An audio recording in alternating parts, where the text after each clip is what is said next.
നമസ്കാരം, കേരള ന്യൂസിലേക്ക് സ്വാഗതം. ഞാൻ പത്മകുമാർ. എന്നോടൊപ്പം ഉള്ളത് സീനിയർ മാധ്യമപ്രവർത്തകൻ മുരളീകൃഷ്ണൻ. നമ്മളിന്ന് ചർച്ച ചെയ്യുന്ന വിഷയം ക്ഷേത്രങ്ങളിൽ പ്രവേശിക്കുന്നതിന് അച്ഛൻ നിരീശ്വരവാദിയാണെങ്കിൽ മകന് ക്ഷേത്രങ്ങളിൽ പ്രവേശിക്കാമോ എന്നുള്ള ചോദ്യമാണ്. അപ്പോൾ ഇവിടെ വിവേക് കിരൺ എന്ന് പറയുന്ന പിണറായി വിജയന്റെ മകൻ ഗുരുവായൂർ അമ്പലത്തിൽ പോയി എന്നുള്ളത്, അദ്ദേഹം ഫോട്ടോ എടുക്കുന്നു, വലിയ പ്രചാരം ഉണ്ടാക്കുന്നു. ഇതിന്റെ പിന്നിൽ അത് എന്താണ് എന്നുള്ളതാണ്, ആ വിഷയമാണ് നമ്മൾ ചർച്ച ചെയ്യുന്നത്. ചേട്ടാ, ഇതിനെ എങ്ങനെയാണ് ചേട്ടൻ കാണുന്നത്? അല്ല, വിശ്വാസികൾക്ക് പോകാനാണല്ലോ ആരാധനാലയങ്ങൾ എന്ന് പറയുന്നത്. അപ്പോൾ ഒരാളിൻ്റെ രാഷ്ട്രീയ എന്താണ്, അല്ലെങ്കിൽ കൊടിയുടെ നിറം എന്താണ് എന്ന് നോക്കി നമ്മൾ വിശ്വാസവുമായി ബന്ധിപ്പിച്ച് ചിന്തിക്കാറില്ല. അങ്ങനെ ചിന്തിക്കുന്നത് ശരിയുമല്ല. പിന്നെ ശാസ്ത്രീയ ഭൗതികവാദത്തിൽ കെട്ടിപ്പടുത്തിരിക്കുന്ന ഒരു സംഘടനയാണ്, അല്ലെങ്കിൽ ഒരു പ്രസ്ഥാനമാണ് കമ്മ്യൂണിസ്റ്റ് പാർട്ടി അല്ലെ കമ്മ്യൂണിസ്റ്റ് പ്രസ്ഥാനം എന്നുള്ളത് കൊണ്ട് അത്തരത്തിൽ പെട്ട ആളുകൾക്ക് പോലും ക്ഷേത്ര ദർശനം നടത്തുന്നതിന് എവിടെയാണ് വിലക്കുള്ളത്? ഇപ്പോൾ കേരളത്തിലെ നമ്മുടെ പാർട്ടിയുടെ എത്രയോ നേതാക്കന്മാർ അല്ലെ അവരുടെ കുടുംബാംഗങ്ങൾ നിരന്തരമായി ക്ഷേത്രത്തിലെ വഴിപാട് നടത്തുകയും ക്ഷേത്രത്തിലെ ദർശനം നടത്തുകയും. പക്ഷെ അത് അടുത്ത കാലത്ത് കുറച്ച് കുറഞ്ഞതാണോ, അതോ പണ്ട് മുതലേ ഇങ്ങനെ ഇവർക്ക് ഒരു പെർമിഷൻ ഉണ്ടായിരുന്നോ ഇങ്ങനെ പോകാനൊക്കെ? അങ്ങനെ ഒരു വിലക്കില്ല. അങ്ങനെ ഇപ്പോൾ കമ്മ്യൂണിസ്റ്റ് മാനിഫെസ്റ്റോയിൽ തന്നെ കൃത്യമായി അലിഖിതമായ ഒരു നിയമം ഉണ്ടോ? അങ്ങനെ അലിഖിതം ഒരു നിയമവുമില്ല. ഇപ്പോൾ നമുക്ക് കൃത്യമായി പറയാൻ വേണ്ടി കഴിയുന്ന ഒരു കാര്യങ്ങളുണ്ട്. അല്ല, ചേട്ടൻ SFIയിലൊക്കെ വളർന്നു വന്ന ആളാണ്. ശരിയാണ്. ഇപ്പം ഞാൻ നിരവധി പാർട്ടി ക്ലാസ്സുകളിൽ പങ്കെടുത്തിട്ടുള്ള ആളാണ്. അടുത്ത സമയം വരെ പാർട്ടി മെമ്പർഷിപ്പിൽ നിന്നിരുന്ന ഒരാളാണ്. ഞങ്ങളുടെ നാട്ടിലെ ക്ഷേത്രങ്ങളിലും ഗ്രാമക്ഷേത്രങ്ങളിലും ശബരിമലയിൽ പോലും ഞാൻ മാസങ്ങളോളം ശബരിമലയെ റിപ്പോർട്ട് ചെയ്യാൻ വേണ്ടിയിട്ട് പോയിട്ടുണ്ട്. ഞാൻ അന്ന് പ്രതിനിധീകരിച്ച മാധ്യമങ്ങൾക്ക് വേണ്ടിയിട്ട് ഞാനവിടെ പോയി തൊഴുമായിരുന്നു, അവിടെ പോയി പ്രവർത്തിക്കുമായിരുന്നു. പക്ഷേ അങ്ങനെ ദേശാഭിമാനി പത്രത്തിൽ പ്രവർത്തിക്കുന്ന സമയത്ത് പോലും ഞാൻ ശബരിമലയിൽ പോവുകയും അവിടെ റിപ്പോർട്ട് ചെയ്യുമ്പോൾ നിങ്ങളുടെ പാർട്ടി ക്ലാസ്സുകളിലൊന്നും അങ്ങനെ ഒരു വിലക്ക് പറഞ്ഞിട്ടില്ല, ഒരു നിർദ്ദേശവുമില്ല, ഒരു വിലക്കുമില്ല. അങ്ങനെ പോകുന്ന ആരെയും വിലക്കാറുമില്ല. നേരത്തെ ഉണ്ടായിരുന്ന സെക്രട്ടറി കോടിയേരി ബാലകൃഷ്ണന്റെ ഭാര്യ പൂമൂടൽ നടത്തി എന്നുള്ളത് വലിയ വിവാദമായിരുന്നു.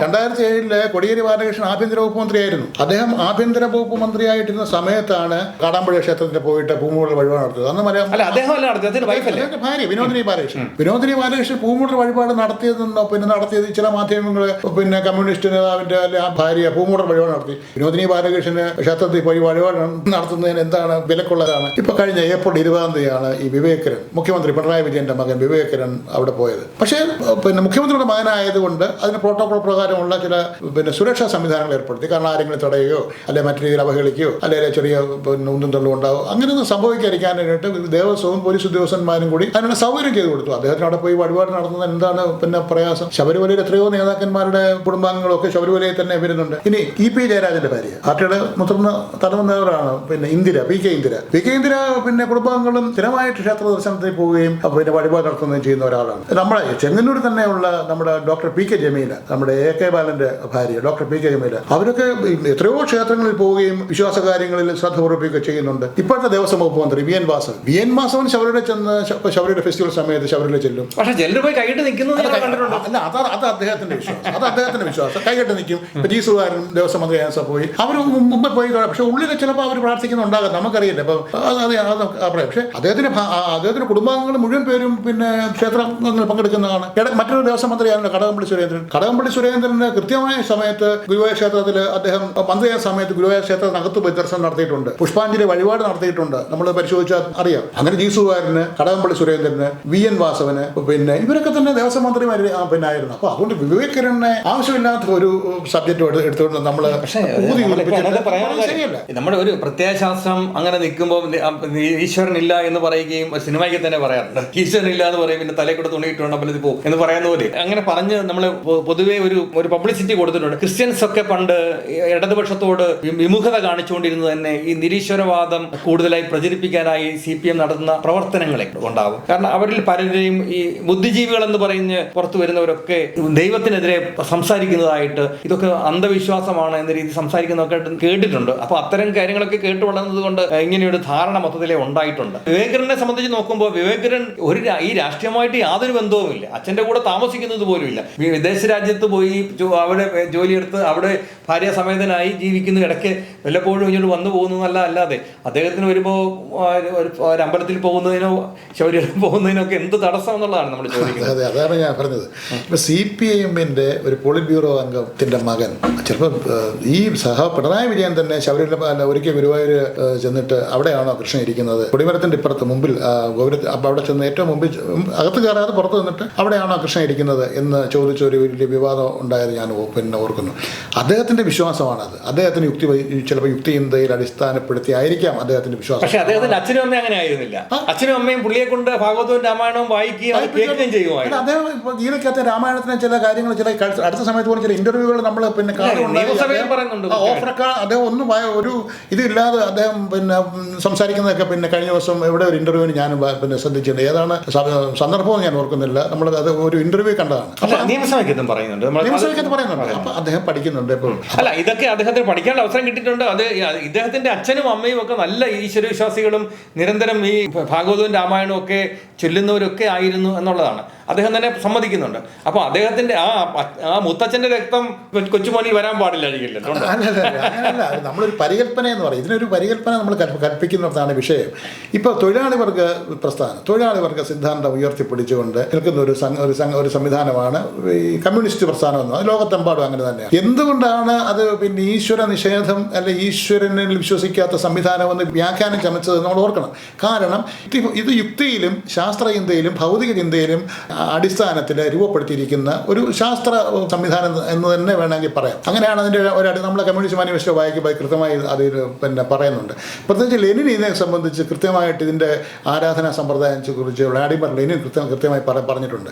കാരണം നമ്മളൊരു കമ്മ്യൂണിൽ നിന്നും വളർന്ന് ഒരു വലിയ സമൂഹത്തിൻ്റെ ഭാഗമായി നിൽക്കുമ്പോൾ ആ കമ്മ്യൂണിനകത്ത് എന്തൊക്കെയുണ്ടോ അതിനെയൊക്കെ നമ്മൾ ചേർത്ത് പിടിച്ച് മുമ്പോട്ട് പോയെങ്കിൽ മാത്രമേ സമൂഹം വളരത്തുള്ളൂ എന്ന് ലെനിൻ കൃത്യമായി അവിടെ പറഞ്ഞു വെച്ചിട്ടുണ്ട്. അപ്പോൾ അവിടെ ആരാധനാലയങ്ങൾ കാണാം, സ്കൂളുകൾ കാണാം, ആശുപത്രികൾ കാണാം, വൈദ്യന്മാർ കാണാം, അല്ലെ അങ്ങനെ നിരവധി സംവിധാനങ്ങളുള്ളതാണ് ഈ കമ്മ്യൂൺ എന്ന് പറയുന്നത്. കമ്മ്യൂണിസ്റ്റ് പാർട്ടിക്കാർ അമ്പലത്തിൽ പോരുമെന്ന് ഞാനെങ്ങും പറഞ്ഞു കേട്ടിട്ടില്ല, ഞാനെങ്ങും പഠിച്ചിട്ടുമില്ല, ഒരു കാര്യത്തിലുമില്ല. പക്ഷെ ചിലർ ഭൗതിക ചിന്തയ്ക്ക് കൂടുതൽ ചിന്ത കൊടുക്കുന്ന ആളുകൾ, അല്ലെ ശാസ്ത്രബോധത്തിന് കൂടുതൽ ചിന്ത കൊടുക്കുന്ന ആളുകൾ, ഇത് വെറും വ്യർത്ഥമായ കാര്യമല്ലേ? മനുഷ്യൻ നമുക്ക് ചുറ്റുമുള്ള സഹജീവികളോട് കരുണ കാണിക്കുകയും അല്ലെ നമുക്ക് ഒപ്പം നിൽക്കുന്നവരെ ചേർത്ത് പിടിക്കുകയൊക്കെ ചെയ്യുന്ന രീതിയിലേക്കല്ലേ നമ്മൾ പോകേണ്ടത്? ഈ പൈസ എല്ലാം കൊടുത്തിട്ട് നമ്മൾ കൊണ്ടുവന്നിട്ട് നമ്മൾ ആരാധനാലയത്തിന് പുറകെ നടക്കുന്നതിനേക്കാൾ ഉപരിയായി നമുക്ക് എത്രയോ കാര്യങ്ങൾ ഈ സമൂഹത്തിൽ ചെയ്യാൻ വേണ്ടി കഴിയും എന്ന ഒരു ചിന്തയ്ക്കൊരു ഊന്നൽ കൊടുക്കുന്നുണ്ട് എന്നത് സത്യം തന്നെയാണ്. അതിനെ അടിസ്ഥാനപ്പെടുത്തിയായിരിക്കണം ഇങ്ങനെ ഒരു വ്യാഖ്യാനം ചമച്ചത് എന്ന് തന്നെയാണ് ഞാൻ കരുതുന്നത്. ഒരു കാര്യം കൂടെ പറഞ്ഞോട്ടെ. ഒരിക്കൽ ഒരാൾ മധുരമീനാക്ഷി ക്ഷേത്രത്തിൽ ചെന്നപ്പോൾ EMS അതിൻ്റെ പുറത്ത് നിൽക്കുകയാണ്. തൂണുകളിലെ ഇങ്ങനെ ചിത്രപ്പണി നോക്കി ഇതിൻ്റെ കാലദൈർഘ്യവും ഇതിൻ്റെ പഴക്കമൊക്കെ പുള്ളി ഇങ്ങനെ മനസ്സ് ചിന്തിച്ച് എന്തോ കുറിപ്പെടുത്തുകൊണ്ടിരിക്കുന്ന സമയത്താണ്. അപ്പോഴാണ് ചോദിച്ചത് എന്താണ് സഖാ ഇവിടെയെന്ന് ചോദിച്ചപ്പോൾ അദ്ദേഹം അഖിലേന്ത്യാ സെക്രട്ടറിയാണ് പാർട്ടിയുടെ. അപ്പോഴാണ് പറഞ്ഞത് ഭാര്യ ആര്യ അന്തർജന അകത്ത് തൊഴാൻ വേണ്ടി പോയിരിക്കുകയാണെന്ന് പറയുന്നത്. അപ്പോൾ EMS പുറത്ത് ക്ഷേത്രത്തിന് പുറത്ത് കണ്ട അവിടെ അദ്ദേഹത്തിന് കൗതുകമായി കണ്ട ആ പ്രാചീനമായിട്ടുള്ള ചില കാര്യങ്ങൾ ഇതൊക്കെ അദ്ദേഹം കാഴ്ചപ്പാടിന്റെ വ്യത്യാസം നമ്മൾ കണക്കാണ്. ഇപ്പോൾ ഉപയോഗിക്കുന്ന ഏപ്രിൽ 20 ഗുരുവായൂർ ചെന്ന് അകത്ത് തൊഴുതതിന് യാതൊരു അത് അദ്ദേഹത്തിന്റെ മനസ്സാണ്. അദ്ദേഹത്തിന്റെ പക്ഷേ അവിടെ പുള്ളിക്ക് ഒരു തെറ്റ് പറ്റി. ഈ ഫോട്ടോ തിരിച്ചു വാങ്ങിക്കാൻ പോയത് നിങ്ങൾ കൊടുക്കണം. ഫോട്ടോ ശരിയായിട്ടും ആ ഫോട്ടോയ്ക്ക് പുള്ളി പോസ്റ്റ് ചെയ്ത് കൊടുക്കണം. എടുത്തോ മതിയായോ, അല്ല നീയുടെ നമുക്കൊരു സെൽഫി എടുക്കാം എടുത്ത് പറഞ്ഞു വിടണം. അല്ല അതിനകത്ത് ആ ഫോട്ടോ ആ ക്യാമറ പിടിച്ച് വാങ്ങിച്ച് അത് ഡിലീറ്റ് ചെയ്യിച്ച് വിടാനുള്ള ഒരു രീതി, ആ രീതിയിലേക്ക് പോയിട്ടാണ് ഗുരുവായൂർ ദേവസ്വം അഡ്മിനിസ്ട്രേറ്റർ തന്നെയാണ് അത് ചെയ്തത്. ട്രോളുകാരെ ഫൈനായിരിക്കും ഇതൊക്കെ. ഇപ്പൊ ഈ ഫോട്ടോ എടുത്ത് നാളെ സെക്യൂരിറ്റിക്കാരെ അതിന് ഉത്തരം പറയേണ്ടി വരും അല്ലെങ്കിൽ. അതെ അതുകൊണ്ടാണ് ഇതിനടുത്ത് നാളെ ട്രോൾ ഉണ്ടാക്കേണ്ടതെന്ന് കണ്ടായിരിക്കാം. പക്ഷേ ഇപ്പൊ ഇതിനെ കൂടെ ചേർത്ത് വേറൊരു സംഭവം നമുക്ക് ചർച്ച ചെയ്യേണ്ടതുണ്ട്. നന്ദഗോവിന്ദം ഭജൻസ്, ക്രിസ്ത്യൻ പാട്ടുകൾ പാടാൻ പാടില്ല. നമ്മുടെ ഈ സമൂഹം എങ്ങോട്ടാ പോകുന്നതെന്നുള്ളതാണ്. ക്ഷേത്രത്തിന് വെളിയിൽ വെച്ച് നന്ദഗോവിന്ദ ഭജൻസ് നടത്തിയ ഒരു ഭജനയിൽ അവര് ജനങ്ങളുടെ അനുവാദത്തോടുകൂടി ഞാൻ പഠിച്ച സ്കൂളാണ്, അവിടുത്തെ പള്ളിമുറ്റത്താണ് നമ്മുടെ വണ്ടികളെല്ലാം ഇട്ടിരിക്കുന്നത്, അതുകൊണ്ട് ഞാനൊരു ചെറിയ 2 വരി ഇതിനെപ്പറ്റി പാടിക്കോട്ടെ എന്ന് ചോദിച്ചു. എല്ലാവരും കൈയടിച്ചു. പുള്ളി പാടി, നന്ദഗോവിന്ദ ഭജൻസ് പാടി. ചേട്ടൻ അത് കണ്ടിരുന്നു? അപ്പോൾ അത് വലിയ പ്രശ്നമാക്കി മാറ്റി. ഗുരുമൂർത്തിയോ ആരൊക്കെയോ വന്നിട്ട് അതങ്ങനെ ചെയ്യാൻ പാടില്ല, പായസത്തിന് ശശികല ടീച്ചറൊക്കെ പായസത്തിനകത്ത് ചിക്കൻ മസാല ചേർക്കാൻ പാടില്ല എന്ന് പറഞ്ഞിട്ട് ഇതൊക്കെ കൂട്ടിക്കുഴയ്ക്കണം നമ്മൾ. കാരണം മനുഷ്യന്റെ ചിന്തകൾ എങ്ങോട്ടാണ് പോകുന്നത്? ഇതിന് രാഷ്ട്രീയം എവിടെ കിടക്കുന്നു, അവന്റെ ചിന്ത എവിടെ കിടക്കുന്നു? ഹിന്ദുക്കളുടെ മനസ്സ് എന്ന് പറയുന്ന ഒരു വിശാലമായ മനസ്സായിട്ടാണ് ലോകം മുഴുവൻ കണ്ടുവച്ചിരിക്കുന്നത്. കാരണം ഏത് മതത്തിന് ഇവിടെ വന്ന് പ്രവേശിക്കാനും ഇവിടെ ആരാധനാലയങ്ങൾ തുടങ്ങാനും ഒക്കെ അനുവാദം കൊടുത്തത് ഇവിടുത്തെ ഹിന്ദുക്കളാണല്ലോ. അപ്പോൾ ആ രീതിയിലൊക്കെ ഹിന്ദുക്കളുടെ വിശാല മനസ്കത ഉണ്ട്. ആ മനസ്കത എല്ലാവർക്കും അറിയുകയും ചെയ്യാം. പക്ഷേ ഇത് അതിൻ്റെ ഇപ്പം നമ്മൾ സങ്കുചിതമായി ചിന്തിക്കാൻ തുടങ്ങിയിരിക്കുന്നു എന്നുള്ളതാണ് ഈ രണ്ട് കാര്യങ്ങൾ നമ്മളെ കാണിക്കുന്നത്. എന്താണെന്ന് വെച്ചാൽ ഈ മതതീവ്രവാദത്തിൻ്റെ ഒരു കുഴപ്പമാണ്. കാരണം പ്രത്യേകിച്ച് കൂടുതൽ ചെറുപ്പക്കാർ ഇപ്പോൾ ആ വഴിക്ക് പോകുന്നു എന്നുള്ളത് സംബന്ധിച്ച് നമ്മളെ വളരെ ആകുലപ്പെടുത്തുന്ന ഒരു വിഷയമാണ്. ഇപ്പോൾ ഉദാഹരണം പറയാം, നന്ദകുന്ദം ഭജൻസ് ഇപ്പോൾ പറഞ്ഞല്ലോ, ഇവിടെ പറഞ്ഞതുപോലെ തന്നെ അതിലൊരു പ്രധാനപ്പെട്ട ആൾ പഠിച്ച സ്കൂള്, അവിടുത്തെ പള്ളിയിലെ ആളുകൾ അതിന് പാർക്കിംഗ് സൗകര്യം പിന്നെ ചെയ്തു അച്ഛന്മാരടക്കമുള്ള ആളുകൾ ഈ പരിപാടി കാണാൻ വേണ്ടി വരുന്നു. അപ്പം അത് തന്നെ ഇവർ ഫ്രീ ആയിട്ടാണ് പരിപാടി അവതരിപ്പിക്കുന്നത്. ഇവർ സൗജന്യമായിട്ടാണ്, പണം വാങ്ങാതാണ് പരിപാടി. പിന്നെ അവർ പണം വാങ്ങാതെ ദേശവിളക്കാന്ന് പറയുന്നത്.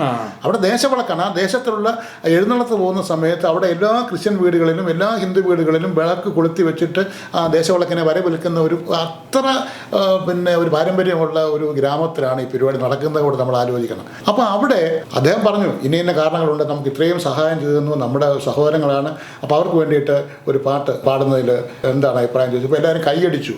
ഒരാൾ പോലും പാടാൻ പറ്റുമെന്ന് അവിടെ പറഞ്ഞു. അവരത് ആ പാട്ട് പാടി. ആ നാട്ടുകാർക്ക് യാതൊരു വിഷയം, അമ്പലക്കാർക്ക് ഒരു വിഷയം. അവർ പ്രസ്താവന ഇറക്കിയിട്ടുണ്ട്, അമ്പലക്കാർ പ്രസ്താവന ഇറക്കിയിട്ടുണ്ട്. പക്ഷേ മലബാറിൽ കിടക്കുന്നവർക്കും മറ്റ് പിന്നെ ചിലർക്കുമാണ് ഈ ക്രിമികടി എന്ന് പറയുന്ന സാധനം ഉണ്ടായത്. ഞാൻ ചോദിക്കട്ടെ, എന്തിനാണ് ഈ ഇത്തരം സങ്കുചിതത്തോടു കൂടി ഈ കാര്യങ്ങളെ കാണുന്നത്? ഒരു കാര്യങ്ങൾ പറയാം. പന്തളത്തുനിന്ന് ജനുവരി മാസം 14-ാം തീയതി മരവിളക്ക് പിന്നെ തിരുവാഭരണം ശബരിമലയിൽ കൊണ്ടുവന്ന ഒരു പരിപാടിയുണ്ട്. ഞാൻ അതിലൂടെ പോയിട്ടുള്ള ആളാണ്. കോഴഞ്ചേരിയിലെ പാമ്പാടിമൺ ക്ഷേത്രത്തിൽ വൈകുന്നേരം തിരുവാഭരണം ഇറക്കി വെക്കും. പാമ്പാടിമൺ ക്ഷേത്രത്തിൽ നേരെ വലതുവശത്ത് കാണുന്നതാണ് കോഴഞ്ചേരി ഓർത്തഡോക്സ് വലിയ പള്ളി. അവിടെ ഒരു ബാനർ അവർ കെട്ടിയിരിക്കും, തിരുവാഭരണ ഘോഷയാത്രയ്ക്ക് സ്വാഗതം. അവിടെ അതിന് മുമ്പിൽ ആ പടി ഒരു വിളക്കം കത്തിച്ചു പിന്നെ വെക്കാറുണ്ട്. അവർക്ക് വെള്ളം കൊടുക്കാറുണ്ട്, അവർക്ക് എല്ലാ കാര്യങ്ങളും ചെയ്യാറുണ്ട്. അങ്ങനെ ഈ തിരുവാഭരണ ഘോഷയാത്ര പോകുന്ന വഴിക്ക് നമ്മൾ അതിൻ്റെ കൂടെ പോയിട്ടുള്ളവർക്ക് അറിയാം, അവിടെ ക്രിസ്ത്യാനിയെന്നോ മുസ്ലിമെന്നോ അവിടെ ഹിന്ദുവെന്നോ ഒന്നുമില്ല. അയ്യപ്പൻ വരുന്നു, അല്ലെ ഒരു ദേവൻ എഴുന്നള്ളുന്നു, ദേവനെ ചേർന്നുള്ള തിരുവാഭരണം കൊണ്ടുപോകുന്നു. അവിടെ വരുന്നവർക്കെല്ലാം ഭക്ഷണങ്ങളും പാനീയങ്ങളും എല്ലാം കൊടുത്ത് ഒരു സംവിധാനം, ഒരു സങ്കല്പം, അങ്ങനെ ഒരു പാരമ്പര്യമാണ് നമ്മുടെ നാടിനുള്ളത്. അവിടെ നമ്മൾ കയറിയിട്ട് ഇത് പറയുകയാണ് ഇങ്ങനെ ഈ ഒരു മതം പാടി ഏകദൈവം എന്ന് പറയുന്ന സങ്കല്പത്തിൽ എന്തിനാണ് ഇങ്ങനെ ഇതിനെ ഭിന്നിപ്പിച്ച് കാണുന്നതെന്നൊരു സംശയം കൂടി എനിക്കില്ലാതില്ല. വിവേകാനന്ദൻ പറയുന്നുണ്ട് എല്ലാ നദികളും ചെന്ന് ചേരുന്നത് ഒരു കടലിലാണ് എന്ന് പറയുന്നുണ്ട്. അത് എല്ലാവരുടെയും ലക്ഷ്യം ഒരിടത്തേക്കാണ്. അപ്പോൾ നമ്മളിത് വെറുതെ ഇതിപ്പോൾ ശരിയായിട്ട് നമ്മൾ കേരളത്തിലുള്ള ഒരു ഭാഗ്യവാന്മാരാണ്. ഈ ഭാഗ്യം കളയാതിരിക്കുകയാണ്. തിരുമേലി പള്ളി ആയാലും ഇതൊക്കെ നമുക്ക് മാത്രം അവകാശപ്പെട്ട, കേരളത്തിന് മാത്രം അവകാശപ്പെട്ട ഒരു മതസൗഹാർദ്ദത്തിൻ്റെ കേന്ദ്രമാണ്. ഇത് BJP വളർന്നോട്ട് അതിനൊന്നും ഒരു പ്രയാസമില്ല. പക്ഷേ BJPക്കാർ ഉദ്ദേശിക്കേണ്ടത് ഹിന്ദുക്കളുടെ ഈ അടിസ്ഥാനം കൊണ്ട് മാത്രം, പത്മനാഭൻ ഇവിടെ പറയണ്ടത് ഈ അടിത്തറ ഉണ്ടായത് കൊണ്ട് മാത്രം ഭരണം കിട്ടത്തില്ല. മറ്റേ ഇവരുടെയൊക്കെ സഹകരണം വേണം. ക്രിസ്ത്യൻസിൻ്റെയും മുസ്ലിംസിൻ്റെയും ഒക്കെ അവരെ കൂടെ ഒക്കെ സ്വാധീനിക്കാനും കൂടെ നിർത്താനും ഇവർക്ക് കഴിഞ്ഞാൽ മാത്രമേ BJPക്ക് ഇവിടെ ഭരണത്തിൻ്റെ ഏതെങ്കിലും കുറച്ച് സീറ്റെങ്കിലും പിടിക്കാനൊക്കെ കഴിയുള്ളൂ. ഇത്തരം കാര്യങ്ങളോടല്ല നമ്മൾ പ്രതികരിക്കേണ്ടത്. ഈ രണ്ട് വിഷയങ്ങളും ഒരേപോലെ സമൂഹത്തിലെ പുഴുക്കുത്തുകൾ തന്നെയാണ്. കമ്മ്യൂണിസം വിശ്വസിക്കുന്ന ഒരാളിൻ്റെ മകന് ക്ഷേത്രത്തിൽ പോയത് വലിയ തെറ്റ്. പിന്നെ ഹിന്ദു ഭക്തിഗാനങ്ങൾ പാടിക്കൊണ്ടിരിക്കുന്ന ഒരു ടീം പെട്ടെന്നൊരു ക്രിസ്ത്യൻ പാട്ട് പാടിയത് വലിയ തെറ്റ്. ഇതൊക്കെ നമ്മുടെ സമൂഹത്തിൽ വരുന്ന പുഴുക്കുത്തുകളാണ്. വേറെന്തെങ്കിലും ഇനി പറയാനുള്ള ഇതേ ഉള്ള കാര്യം, നമ്മൾ ഇത്തരം കാര്യങ്ങളെ സങ്കുചിത മനസ്സോടുകൂടി കണ്ട് സമൂഹത്തിൽ സ്പർദ്ധ വളർത്താൻ വേണ്ടി ശ്രമിക്കരുതെന്നാണ് എൻ്റെ അഭിപ്രായം. കഴിഞ്ഞ ദിവസങ്ങളിൽ നമ്മൾ സോഷ്യൽ മീഡിയയിൽ കണ്ടല്ലോ, പള്ളിയിലെ പിന്നെ പരിപാടിക്ക് പിന്നെ അയ്യപ്പൻ്റെ പാട്ട് അവിടെ പാടുന്നതായിട്ട് ആരോ പോസ്റ്റ് ചെയ്തിരിക്കുന്നത് ഞാൻ കണ്ടു. ഒരു ക്ഷേത്രത്തിൻ്റെ പുറത്തൊരു സ്റ്റേജ് കെട്ടിയിട്ട് അവിടെ യേശുക്രിസ്തുവിൻ്റെ അല്ലെ ഒരു പാട്ട് പാടിയാൽ അവിടെ ദൈവം കഴിഞ്ഞിട്ട് പോകും. പക്ഷേ ഇതിനൊക്കെ ന്യായീകരണങ്ങൾ പറയാനുണ്ടാകും. പക്ഷേ ന്യായീകരണം പറയാനുണ്ടെന്ന് വെച്ചാൽ പറയും കൈവെട്ടിയ കേസ് എന്തായി, അല്ലെങ്കിൽ ഈ വിഷുവിന് മന്തി ചേർത്ത് വെക്കുന്നത്